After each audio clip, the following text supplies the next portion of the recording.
Top quality और consistent performance के लिए सिर्फ सिल्वर पंप नाम याद रखना।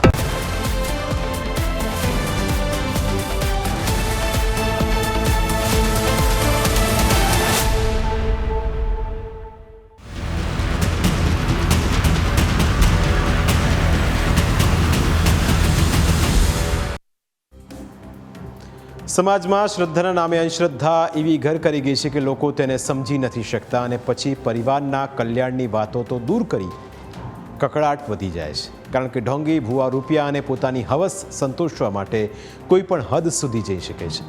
સુરતમાં પણ આવો જ એક કિસ્સો સામે આવ્યો, જેની હકીકત ખૂબ જ ચોંકાવનારી છે। જે ભૂવા ઉપર પરિવારને વિશ્વાસ હતો તે જ ભૂવાએ એક પરિણીતાનું ઘર બરબાદ કરી નાખ્યું। ધાર્મિક આસ્થાના નામે આડંબર કરીને લોકોની આંખોમાં ધૂળ નાખનારો આ છે આરોપી નરેશ ચૌહાણ, ઉર્ફે તેને નરેશ ભુવાજી તરીકે લોકો ઓળખતા। આ એ જ ઢોંગી ભૂવો છે જેણે પહેલાં એક પરિણીતાને બ્લેકમેલ કરીને તેની સાથે દુષ્કર્મ આચર્યું અને પીડિતાનું જીવવું મુશ્કેલ બનાવ્યું। પરંતુ એક સમયે ધૂણીને લોકોને ડરાવતો આ નરેશ ભુવાજી હવે પોલીસના સકંજામાં આવી ગયો છે। એક સમયે તે આંખો બતાવીને પોતાને માતાજી આવ્યા હોવાનું કહીને ડરાવતો હતો। જીભ કાઢીને ધૂણવાની તેની અનોખી રીત હતી, પરંતુ જ્યારે પોલીસના હાથે ઝડપાઈ ગયો ત્યારે તેને અસલી જિંદગીનું ભાન થયું। પોલીસના સકંજામાં આવી તેને ધૂણવાનો નશો ઉતરી ગયો। પરંતુ આ ભૂવાને પોલીસે પકડ્યો કેમ? તેણે એવો તે કયો ગંભીર ગુનો આચર્યો હતો કે હવે જેલની હવા ખાવાનો વારો આવ્યો છે? તેની હકીકત જાણીને તમે પણ હેરાન રહી જશો। પીડિતા અને આરોપી નરેશ ભુવાની પહેલી મુલાકાત નવેમ્બર 2024માં થઈ। પરિણીતાના પિતાના ઘરે કુળદેવીના અનુષ્ઠાનનું આયોજન કરવામાં આવ્યું હતું। તે સમયે નરેશ ભુવાને ધાર્મિક વિધિ માટે ઘરે બોલાવવામાં આવ્યો હતો। વિધિ કરતી વખતે જ તેની નજર પરિણીતા ઉપર પડી હતી। ત્યારબાદ ભુવાએ પરિણીતા સાથે પરિચય કેળવવાનો પ્રયત્ન કર્યો।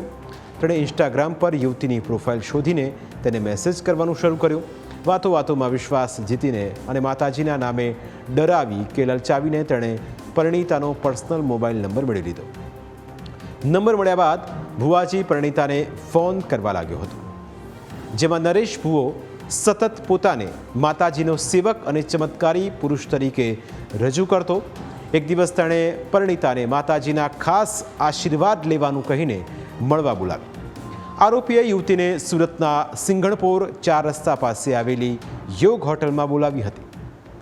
ધાર્મિક આસ્થા અને માતાજીના આશીર્વાદની શ્રદ્ધા સાથે યુવતી હોટલ પર પહોંચી ગઈ। હોટલના રૂમમાં આરોપી નરેશ ભુવાએ યુવતીને પ્રસાદી ગ્રહણ કરવા માટે આપી હતી। યુવતીને બિલકુલ અંદાજ ન હતો કે આ પ્રસાદમાં કોઈ ઘેનની કે નશાકારક દવા ભેળવવામાં આવી છે, જેથી તેણે પવિત્ર ભાવે એ પ્રસાદ ખાઈ લીધો। પરંતુ પ્રસાદ ખાધાના થોડાક જ સમયમાં યુવતીની તબિયત બગડવા લાગી। પરિણીતાનું માથું ભારે થવા લાગ્યું, અસહ્ય દુખાવો શરૂ થયો। ધીમે ધીમે દવાના ઘેનના કારણે તેને ઘેન ચડવા લાગ્યું અને તે સંપૂર્ણ બેભાન અવસ્થામાં ચાલી ગઈ। પ્રસાદના નામે નશાકારક વસ્તુ ખવડાવીને ભુવાએ પોતાના બદ ઇરાદાનો ખેલ શરૂ કર્યો। ભુવાનો આડંબર છોડીને તે પોતાના અસલી રૂપમાં આવી ગયો। બળજબરીપૂર્વક પરિણીતા પર તૂટી પડ્યો। પરિણીતા સાથે તેણે મરજી વિરુદ્ધ દુષ્કર્મ આચર્યું અને તેના ફોટો અને વિડીયો ઉતારી લીધા। પરંતુ યુવતી બેભાન અવસ્થામાં હોવાથી તેને આ વાતનો ખ્યાલ ન આવ્યો। જ્યારે પરિણીતાના ભાનમાં આવી ત્યારે જાણે બધું જ લૂંટાઈ ગયું। શરીર હલકું પડી ગયું હતું। પીડિતાને થયું હતું કે તેની સાથે દુષ્કર્મ થયું છે, જેથી આ બાબતે વિરોધ કરતા જ નરેશ ભુવાએ તેને પરિણીતાના ન્યૂડ ફોટો બતાવ્યા હતા અને જો કોઈને આ બાબતે કહેશે તો જાનથી મારી નાખવાની ધમકી આપી। બદનામી અને જાનથી મારી નાખવાની ધમકીના ડરથી પીડિતા સંપૂર્ણપણે ભાગી પડી। આ ડરનો ફાયદો ઉઠાવીને આરોપી નરેશ ચૌહાણ ઉર્ફે નરેશ ભુવા અવારનવાર યુવતીને ડરાવી ધમકાવીને યોગ હોટલમાં બોલાવતો અને તેની મરજી વિરુદ્ધ વારંવાર શારીરિક સંબંધો બાંધતો। આરોપીના સતત ફોન કોલ્સ અને ધમકીઓના કારણે પીડિતાના પતિને તેના પર શંકા ગઈ, જેથી તેનું દાંપત્ય જીવન પણ પ્રભાવિત થયું। એક તરફ આરોપી નરેશ ભુવો બ્લેકમેલિંગ કરતો અને બીજી તરફ પતિ શંકા કરતો, જેને પગલે પીડિતા ઘરેથી પોતાના પિયર જતી રહી। પરંતુ ભુવાનો ત્રાસ ખતમ ન થયો। ભુવાનો આ ખેલ લાંબા સમય સુધી ચાલ્યા બાદ પીડિતા હવે કંટાળી, કારણ કે ભુવાએ હદ પાર કરીને તેનું શારીરિક શોષણ કર્યું હતું। સહનશીલતા હદ આવી જતાં આખરે યુવતીએ તેની બ્લેકમેલિંગની જાળને તોડવાનો નિર્ણય કર્યો. તેણે ડર બાજુ પર મૂકીને પોતાની માતાને આપવીતી જણાવી. માતાનો સાથ અને હિંમત મળતા જ યુવતી સીધી પોલીસ સ્ટેશને પહોંચી. તેણે સિંગણપોર પોલીસ સ્ટેશનમાં આરોપી નરેશ ચૌહાણ વિરુદ્ધ ફરિયાદ નોંધાવી. ધાર્મિક આસ્થાના નામે યુવતી પર દુષ્કર્મ અને બ્લેકમેલિંગની આ ગંભીર ફરિયાદ મળતા જ સુરત પોલીસ એક્શનમાં મૂડમાં આવી અને પોલીસે તાત્કાલિક ગુનો નોંધીને અલગ અલગ ટીમો બનાવીને ગણતરીના કલાકોમાં જ ઢોંગી નરેશ ભુવાની ધરપકડ કરી લીધી. આરોપી ભુવાની સોશિયલ મીડિયામાં ઘણી રીલ્સ વાયરલ થયેલી છે, જેમાં ધાર્મિક કાર્યક્રમો દરમિયાન તે માતાજી આવ્યા હોવાનું કહીને ધૂણતો હતો અને લોકોને ગેરમાર્ગે દોરીને તેમની પાસેથી પૈસા પડાવતો હતો. આખરે તે પોલીસના સકંજામાં આવી ગયો છે.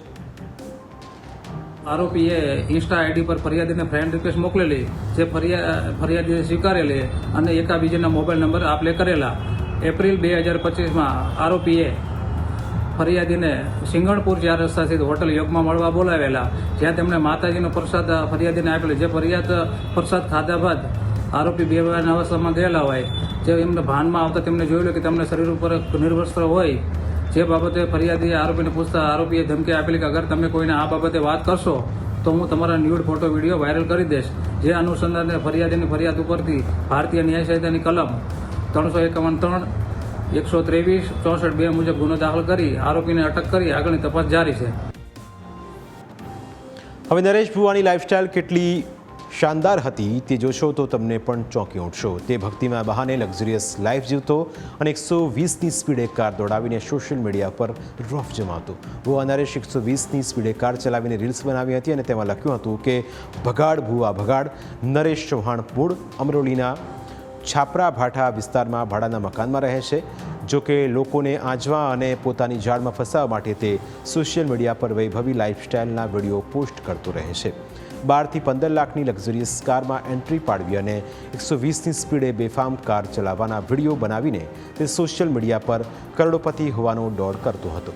લક્ઝરિયસ લાઈફસ્ટાઈલ બતાવીને તેણે માત્ર આ એક જ નહીં પરંતુ અન્ય કેટલીક યુવતીઓને પણ પોતાની જાળમાં ફસાવીને શારીરિક શોષણ કર્યું હોવાના પ્રબળ શંકા છે. જો કે સામાજિક બદનામી અને ડરના કારણે અન્ય ભોગ બનનાર યુવતીઓ સામે આવતી નથી, જેને પગલે પોલીસ તે દિશામાં પણ તપાસ ચલાવી રહી છે. જો તમને પણ ધાર્મિક કાર્યક્રમોમાં અંધશ્રદ્ધા ફેલાવીને ઢોંગ ધતિંગ કરનારા આવા ભુવાઓનો ભેટો થાય તો તેનો ભેટો પોલીસ સાથે કરાવજો, કારણ કે તેઓ લોકોમાં ડર પેદા કરીને તેમની સાથે છેતરપિંડી કરે છે. પૈસા કે પછી બીજી માગણીઓ કરે છે અને આ માગણીઓ ન સંતોષવા પર આવા ભુવા પોતાનું અસલી રૂપ દેખાડવા લાગે છે. પ્રાઇમ 9માં સમય થયો છે બ્રેકનો. બ્રેક બાદ અન્ય મુદ્દા વિશે વાત.